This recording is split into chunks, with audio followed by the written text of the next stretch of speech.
नमस्कार सभी साथियों को। आज हम कक्षा 10 का दूसरे पाठ में पाचन तंत्र है उसके बारे में विस्तार से अध्ययन करेंगे। उस पाचन तंत्र में से आपके जितने भी कंपटीशन के एग्जाम हैं जहां जनरल साइंस का पेपर आता है, क्वेश्चन आते हैं और आप उनको अटेम्प्ट भी कर सकते हैं। इसलिए सभी महत्वपूर्ण प्रतियोगिता परीक्षाओं और 10वीं को ध्यान में रखते हुए आज हम स्टार्ट करने जा रहे हैं मानव पाचन तंत्र। मानव पाचन तंत्र। सबसे पहले अपन बात करें पाचन। पाचन क्या होता है? पाचन क्या होता है? बड़े या दीर्घ अघुलनशील, दीर्घ अघुलनशील, घुलनशील एवं जटिल पदार्थों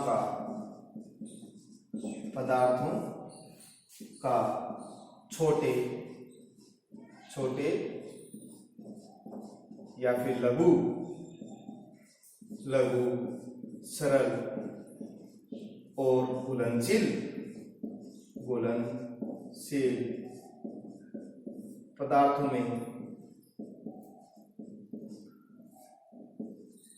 पाचक एंजाइमों की सहायता से बदलना। पाचक एंजाइमों की सहायता से दीर्घ जटिल अघुलनशील पदार्थों का लघु सरल और घुलनशील पदार्थों में बदलना क्या कहलाता है? पाचन कहलाता है। और पाचन से अपने क्या मिलती है? शरीर को ऊर्जा मिलती है। ये जटिल पदार्थ या अणु कौन से हैं? जैसे कार्बोहाइड्रेट है, अपन भोजन लेते हैं तो उसमें कार्बोहाइड्रेट होता है। प्रोटीन है, वसा है।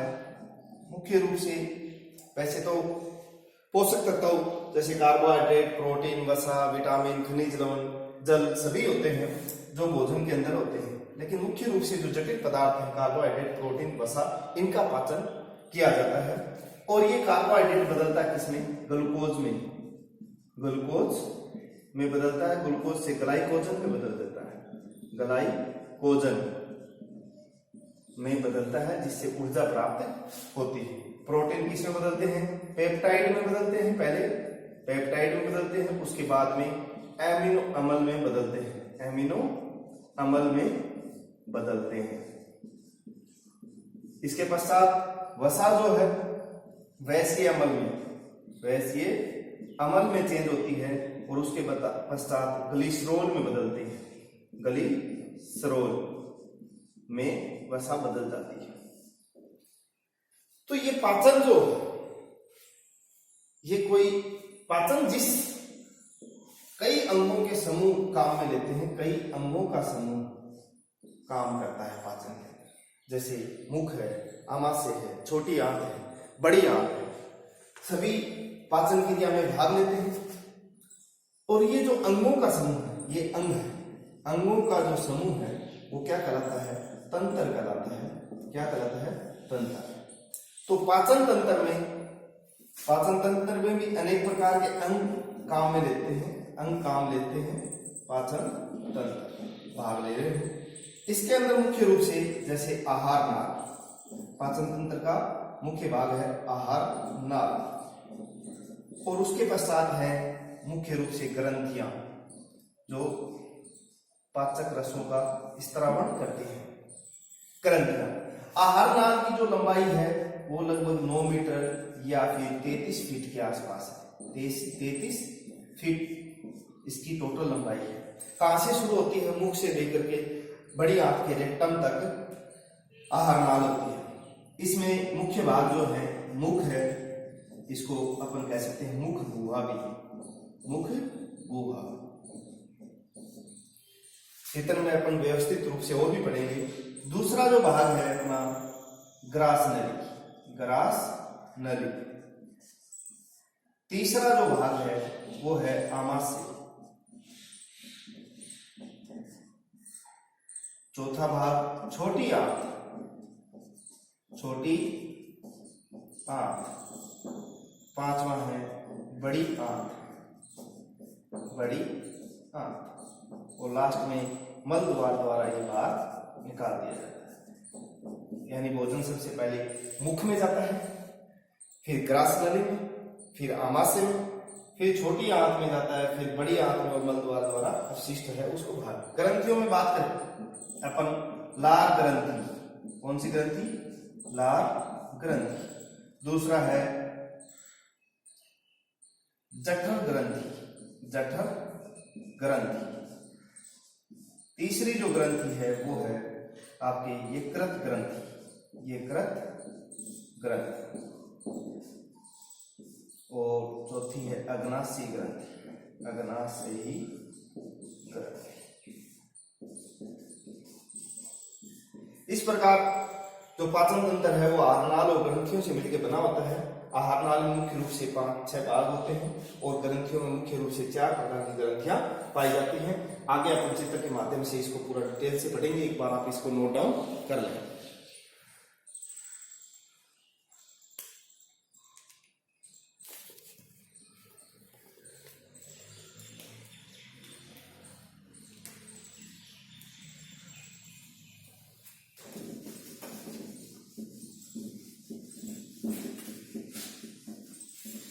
तो पाचन के बारे में अपन आज पढ़ रहे हैं, जो एक इंपॉर्टेंट टॉपिक है।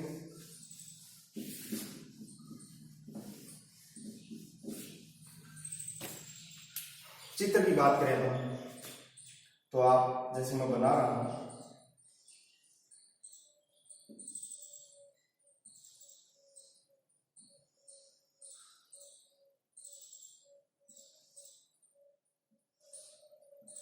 आप ऐसे ही बनाएं। ये तो है मुख,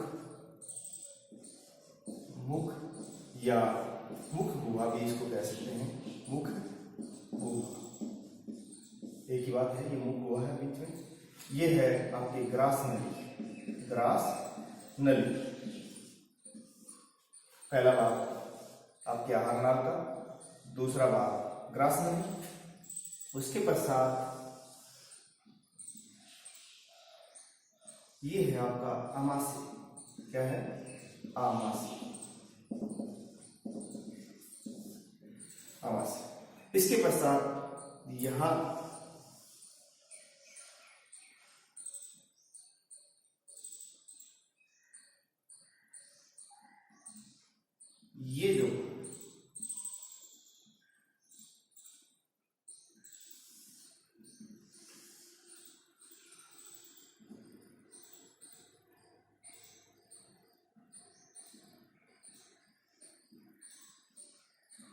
ये जो फत्ते नुमा संरचना है, ये अग्नाशयी ग्रंथि है। कौन सी ग्रंथि है?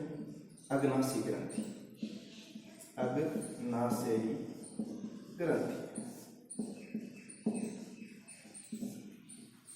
और यहां जो है वो है यकृत ग्रंथि। कौन सी ग्रंथि? यकृत ग्रंथि। ये है आपके पित्ताशय, पित्ताशय। ये क्या काम करते हैं वो सभी अपन देखेंगे। एक बार चित्र देख लें। ये जो यकृत है ये यहाँ छोटी आंत, ये जो छोटी आंत आमाशय यहाँ से खत्म होता है, आमाशय ये खत्म हो गया है। इसके बाद में छोटी आंत का डोडेनम भाग स्टार्ट हो गया है।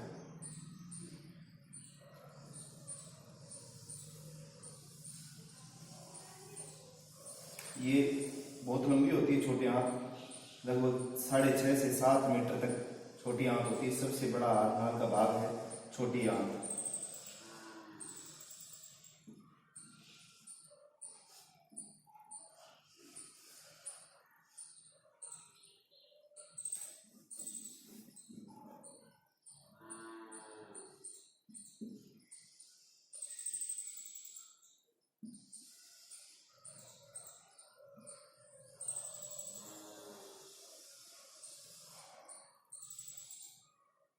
ये बड़ी आंत का भाग है, तो इसके चारों तरफ से। तो अपन बात करें, ये है छोटी आंत, छोटी आंत, शुद्रांतर भी बोलते हैं इसको। ये है बड़ी आंत, बड़ी आंत, बद्रांतर भी बोलते हैं इसको। तो तीसरा भाग अपना था आमाशय, चौथा भाग इसका है छोटी आंत और पांचवा बड़ी आंत, लास्ट में ये मल द्वार।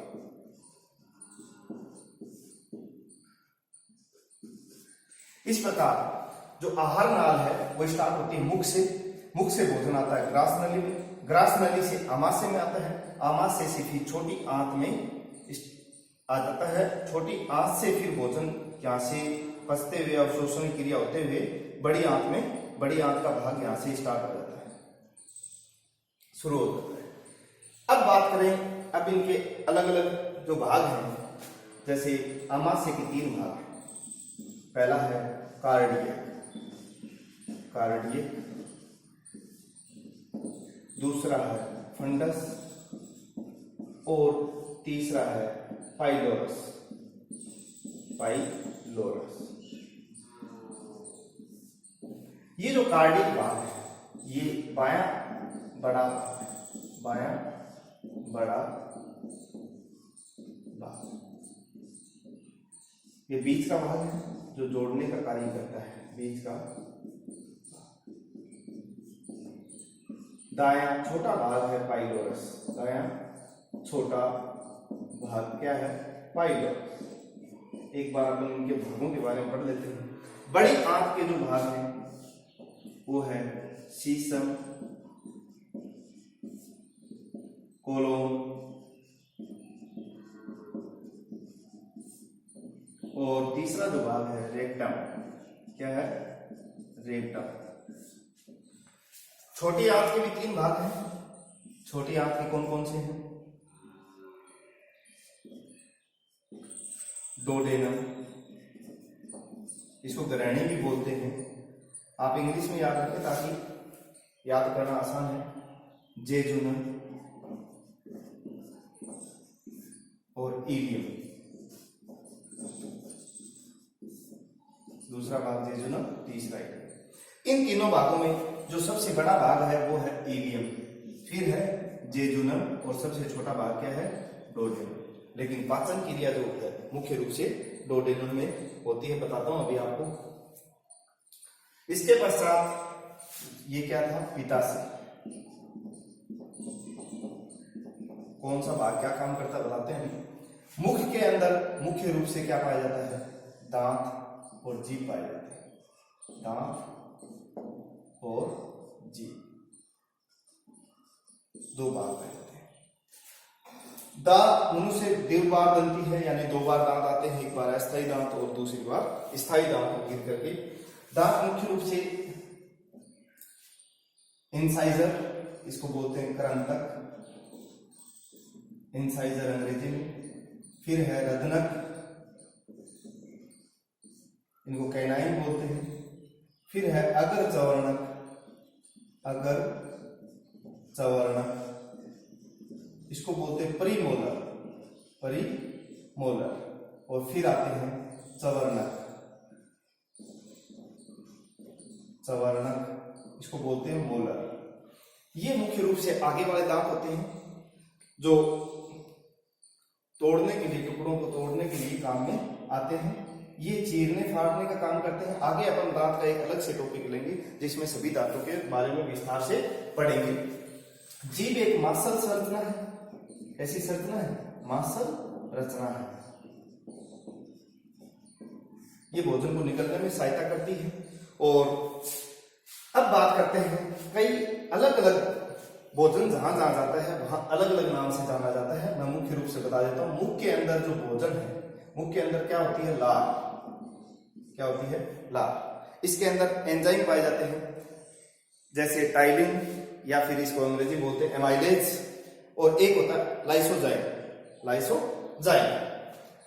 लेकिन अब इसकी बात अपन पाचन की प्रोसेस क्रिया विधि करेंगे, उसमें अपन पूरी ढंग से करेंगे। तो जो भोजन लार के द्वारा मिला होता है उसको बोलते हैं, यहाँ जो भोजन है उसको बोलते हैं, क्या बोलते हैं, बोलस। क्या बोलते हैं, बोलस, बोलस बोलते हैं। आमाशय में भोजन क्या बोलते हैं, काइम बोलते हैं। क्या बोलते हैं, काइम, आमाशय के अंदर भोजन जो होता है उसको क्या बोलते हैं? काइल। आंत के अंदर भोजन को क्या बोलते हैं? काइल बोलते हैं। क्या कहते हैं? काइल। आंत के अंदर जो भोजन होता है उसको क्या बोलते हैं? काइल। आमाशय के अंदर जो भोजन होता है उसको काइल, और मुख या मुख गुहा में जो भोजन होता है जो लार द्वारा मिलाया हुआ होता है उसको क्या बोलते हैं? बोलस बोलते हैं। ये जो भाग है ये कार्डिक बायां बड़ा भाग, फिर ये फंडस, और ये है पाइलोरस। छोटी आंत में अपन बात करेंगे तो ये जो भाग है जो आमाशय के बाद में जस्ट स्टार्ट हो रहा है, ये जो भाग है वो कहलाता है डोडेनम। कौन सा भाग? डोडेनम, जो यहां से लेकर के यहां तक। फिर उसके बाद में आता है जेजुनम। कौन सा भाग? जेजुनम। और तीसरा भाग है इलियम।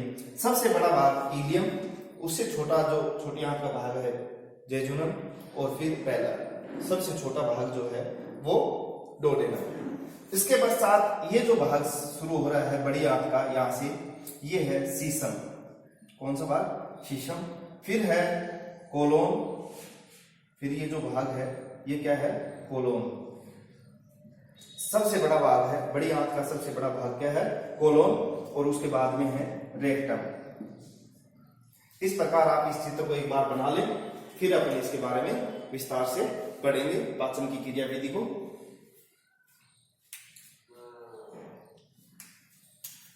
एक बात, अग्नाशय ग्रंथि, चलो इसको विस्तार से आगे पढ़ेंगे। एक बार आप इस चित्र को ढंग से बना लें।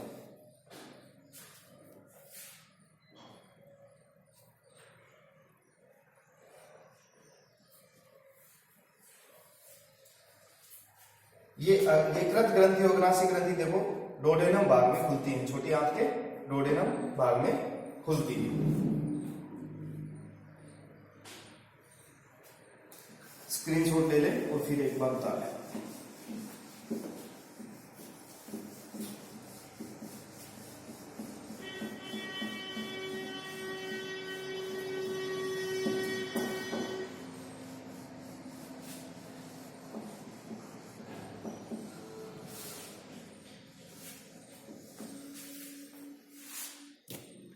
अब बात करते हैं हम, पहला जो भाग था क्या? मुख।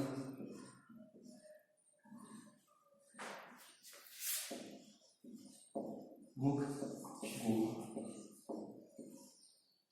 फिर आता था ग्रास नदी।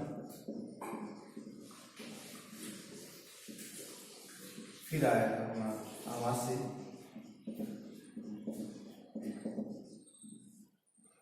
फिर आया था छोटी आंत।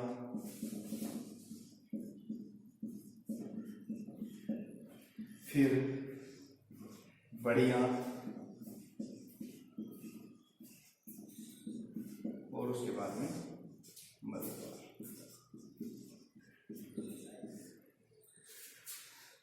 मुख गुहा में मुख्य रूप से क्या पाई जाती है? लार ग्रंथि पाई जाती है। कौन सी ग्रंथि? लार ग्रंथि। आमाशय में कौन सी ग्रंथि? जठर ग्रंथि पाई जाती है। कौन सी ग्रंथि पाई जाती है? जठर ग्रंथि। छोटी आंत में इधर से तो आता है यकृत ग्रंथि। यकृत ग्रंथि जो इसके डोडेनम भाग में आते हैं। यकृत ग्रंथि क्या स्त्राव करती है? पित्त रस का स्त्रावण करती है। पित्त रस का स्त्रावण या निर्माण कहाँ होता है? यकृत में होता है। और जो इसका संग्रहण होता है, पित्त रस का जो संग्रहण होता है वो पित्ताशय के अंदर होता है, जो इसके नीचे जुड़ा हुआ होता है। तो पित्त रस कहां से आता है?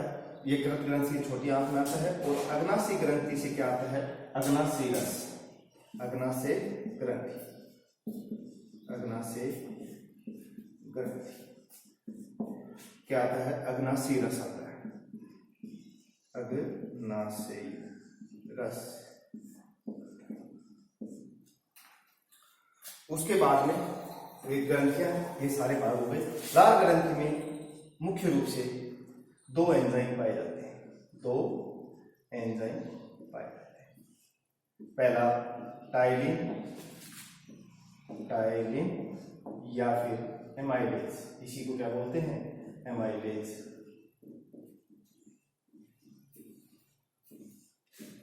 दूसरा पाया जाता है लाइसोजाइम। लाइसोजाइम, जो आंसू और पसीने में भी होता है, लाइसोजाइम। ये क्या काम करते हैं? जो कार्बोहाइड्रेट होती है, कार्बोहाइड्रेट, अपन इस चार्ट के माध्यम से पढ़ने की कोशिश करेंगे। कार्बोहाइड्रेट यानी स्टार्च, इसको क्या बोलते हैं? स्टार्च जो होता है उसका माल्टोज में बदल देते हैं, माल्टोज। आगे जाकर के ये ग्लूकोज में बदलता है, फिर ग्लाइकोजन में, और जिससे अपने को ऊर्जा प्राप्त होती है। कौन? Ptyalin amylase, ptyalin enzyme. Ptyalin जो एंजाइम है, टाइलिन एंजाइम या इसको एमाइलेज भी बोल देते हैं, तो स्टार्च को किसमें बदल, कार्बोहाइड्रेट को किसमें बदल देता है? माल्टोज में। 70% कार्बोहाइड्रेट का जो पाचन है वो मुख गुहा में ही हो जाता है, जो टाइलिन एंजाइम द्वारा होता है। लाइसोजाइम क्या करता है? भोजन के अंदर जो सूक्ष्म जीव, सूक्ष्म कण आते हैं, सूक्ष्म जीव या वनस्पति जो भी है, सूक्ष्म जीव होते हैं जो जीवाणु आदि को क्या कर देते हैं? नष्ट कर देते हैं। जीवाणु को इनको नष्ट करने का काम करते हैं। भोजन के अंदर जो मिले हुए, अपन बाहर से जो भोजन लेते हैं उसके अंदर कोई भी सूक्ष्म जीव या जीवाणु होते हैं, उसको नष्ट करने का काम कौन सा एंजाइम करता है? लाइसोजाइम करता है, जो आंसू या फिर पसीने में भी पाया जाता है। आंसू और पसीनों में भी लाइसोजाइम एंजाइम पाया जाता है। इसके अलावा आपको बताइए, ग्रास नली जो है ये एक मांसपेशीय संरचना है, मांसपेशीय संरचना है,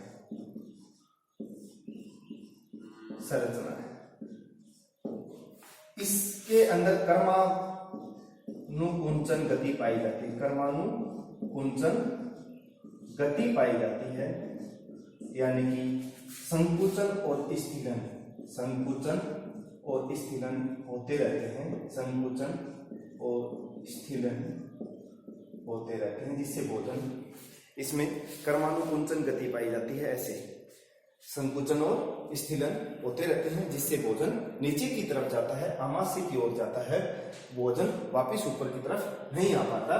तो इसके अंदर श्लेष्मा भी स्त्रावण होता है, इसकी विधियों से किसका स्त्रावण होता है? श्लेष्मा का स्त्रावण होता है, जो भोजन को लचीला बनाता है और आगे भेजने में अच्छा उपयोगी होता है। स्त्रावण, श्लेष्मा का स्त्रावण होता है जो भोजन को क्या बनाता है? लचीला बनाता है। इसके पश्चात जो मुख्य भाग है आमाशय, आमाशय जठर ग्रंथि जठर रस का स्त्रावण करती है। किसका करती है? जठर रस का। जठर रस में 3 चीजें पाई जाती है। पहला हाइड्रोक्लोरिक अम्ल, HCl, हाइड्रोक्लोरिक अम्ल पाया जाता है। दूसरा है पेप्सिन, पेप्सिन एंजाइम पाया जाता है, पेप्सिन एंजाइम पाया जाता है। फिर तीसरा है रेनिन एंजाइम भी जठर रस में पाया जाता है। ए से है एंजाइम। ये जो अम्ल है, ये इसमें पाचक एंजाइम नहीं पाए जाते हैं, पाचक एंजाइम नहीं पाए जाते हैं। हाइड्रोक्लोरिक अम्ल होता है, पाचन क्रिया नहीं करता है। पेप्सिन और रेनिन को सक्रिय करता है, ये पाचन का कार्य नहीं करता। HCl अम्ल ये क्या करता है? इसकी पीएच जो लगभग 1.5 के आसपास होती है, इसकी जो पीएच है वो 1.5 के आसपास होती है, अम्लीय पीएच है। पीएच की बात करें अपन, तो पीएच स्केल अपन पढ़ेंगे 0 से 14 के बीच में पीएच स्केल होती है। जो 7 है वो उदासीन पीएच मानी जाती है। 7 से कम जो है वो एसिडिक है, यानी अम्लीय पीएच कहलाती है। पीएच की वैल्यू अगर 7 से कम है तो वो विलयन क्या कैसे कहलाएगा? अम्लीय। और 7 से अधिक है तो वो क्या कहलाता है? क्षारीय या क्षार की पीएच कहलाती है। तो इसकी पीएच कितनी है? 1.5। तो ये क्या है? अम्ल है, अम्लीय माध्यम प्रदान करता है। यह क्या करता है? जीवाणुओं को भी नष्ट करता है। जो भोजन के अंदर कोई भी जीवाणु या सूक्ष्म जीव है उनको भी नष्ट करता है। दूसरी बात, यह HCl है, यह पेप्सिन और रेनिन को सक्रिय करता है, रेनिन को सक्रिय करता है।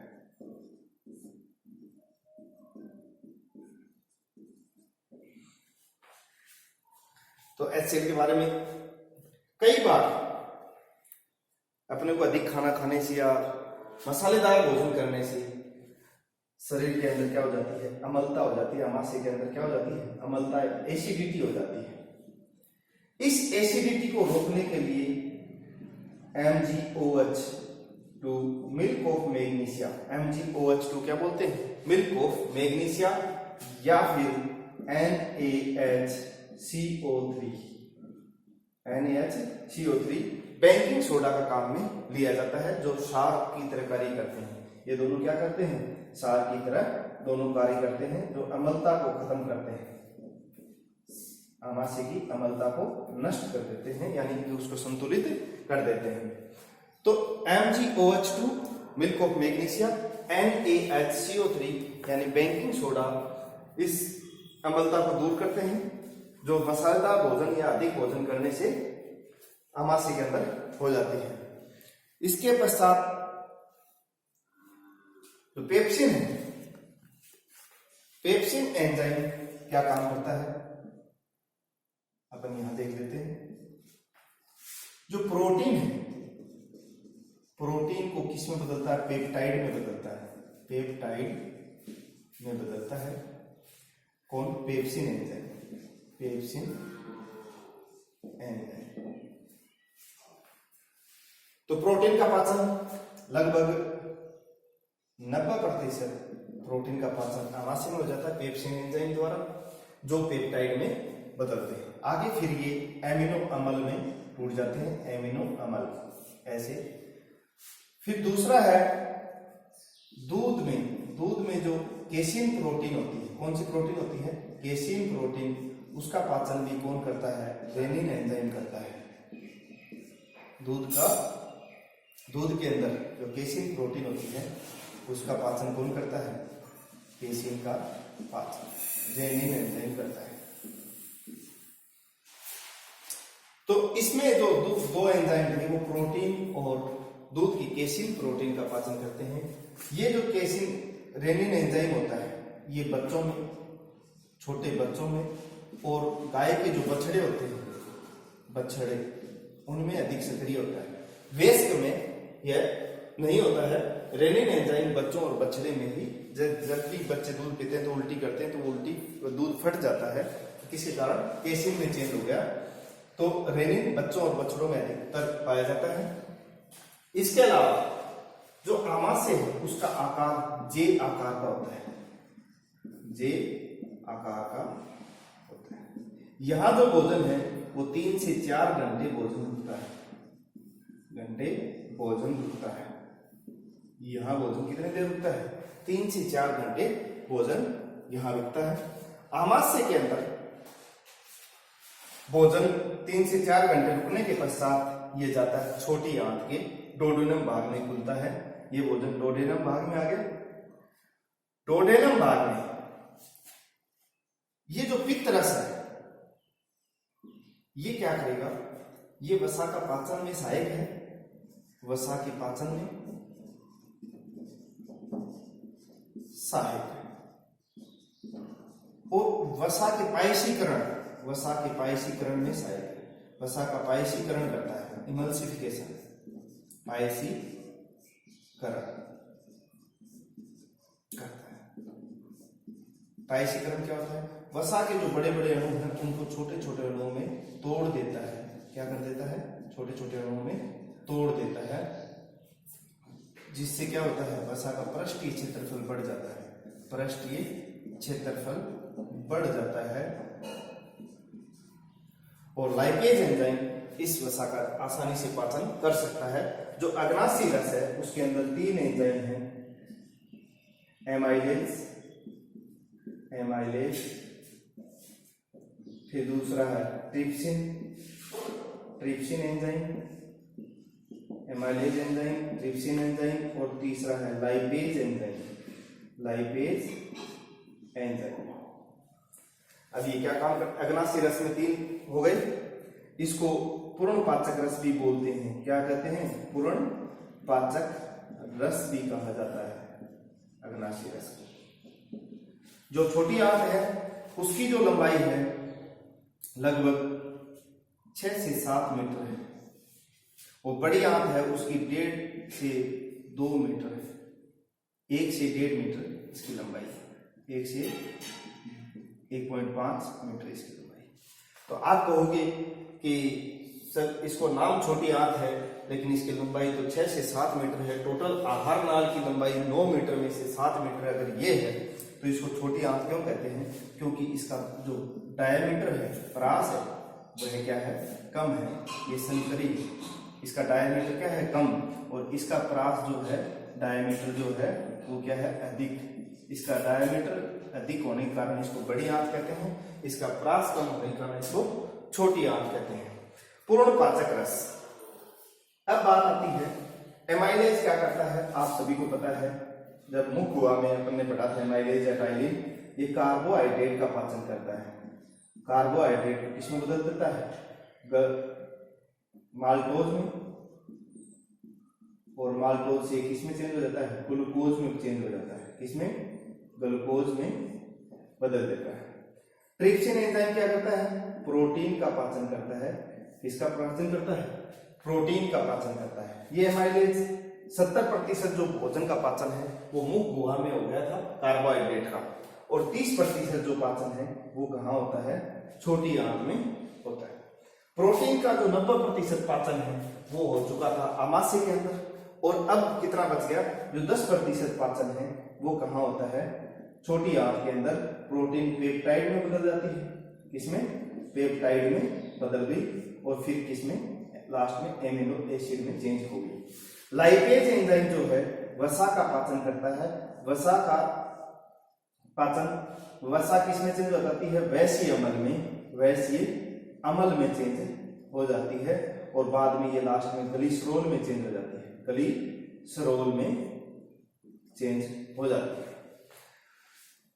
कौन? लाइपेज एंजाइम करता है। उसके अलावा छोटी आंत की झिल्ली में से भी कुछ रस स्त्रावित होते हैं, कुछ एंजाइम स्त्रावित होते हैं, जैसे लैक्टोज एंजाइम। लैक्टोज एंजाइम ये क्या करता है? लैक्टेज एंजाइम, लैक्टोज को ग्लूकोज व गलैक्टोज में तोड़कर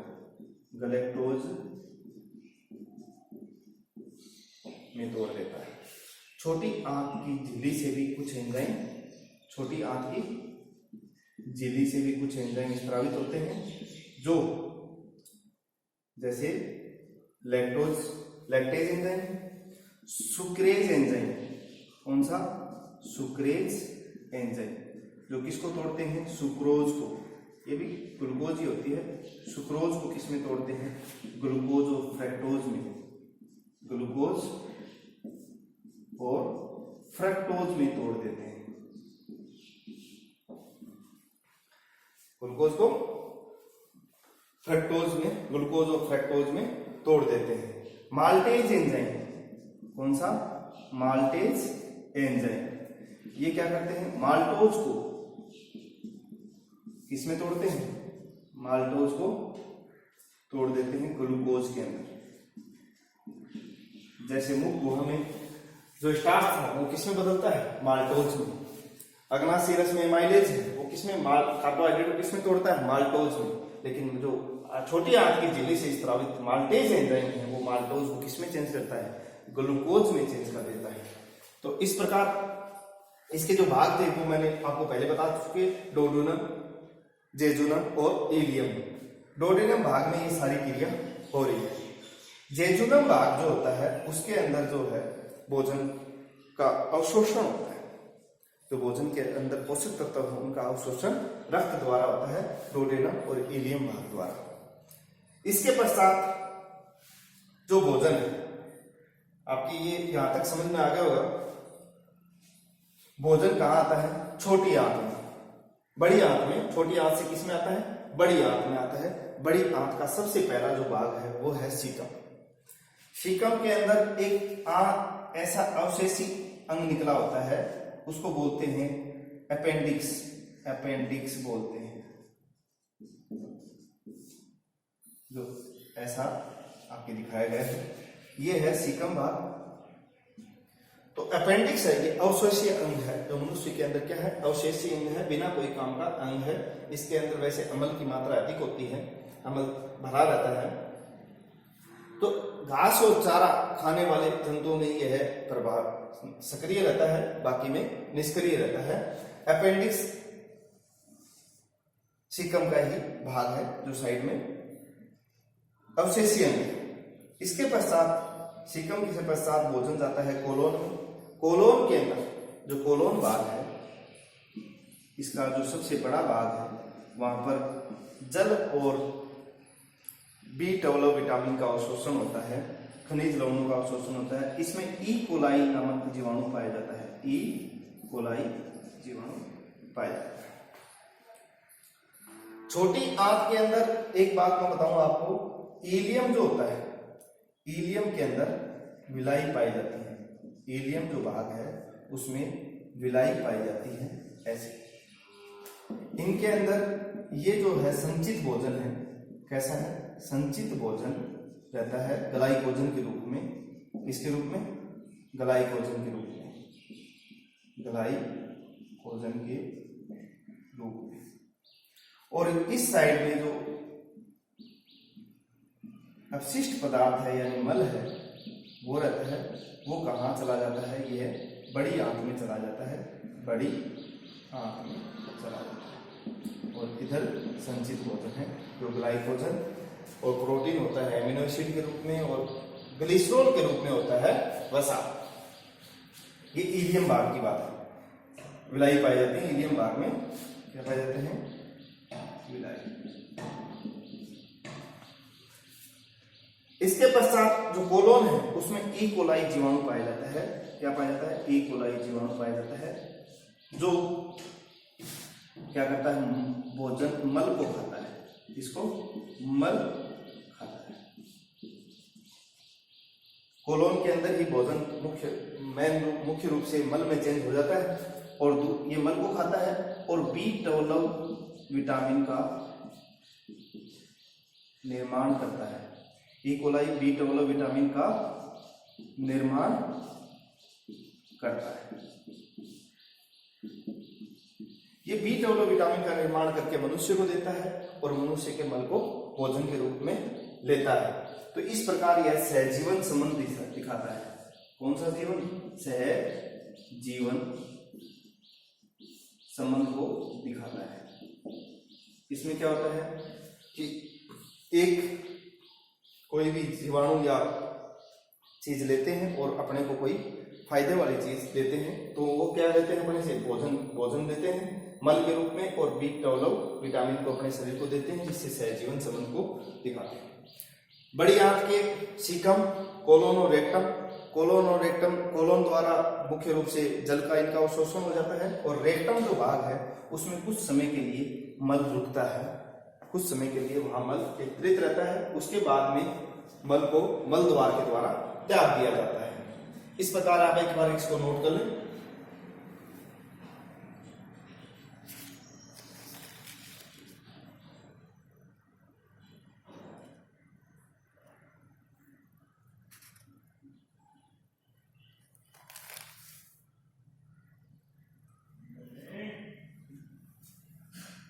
पित्त रस की जो पीएच होती है वो होती है 7.7, और अग्नाशी रस की जो पीएच है वो लगभग 7.7 या 7.8 के आसपास होती है, यानी क्षारीय पीएच होती है। ऐसी पीएच होती है, क्षारीय पीएच होती है। हाँ जी,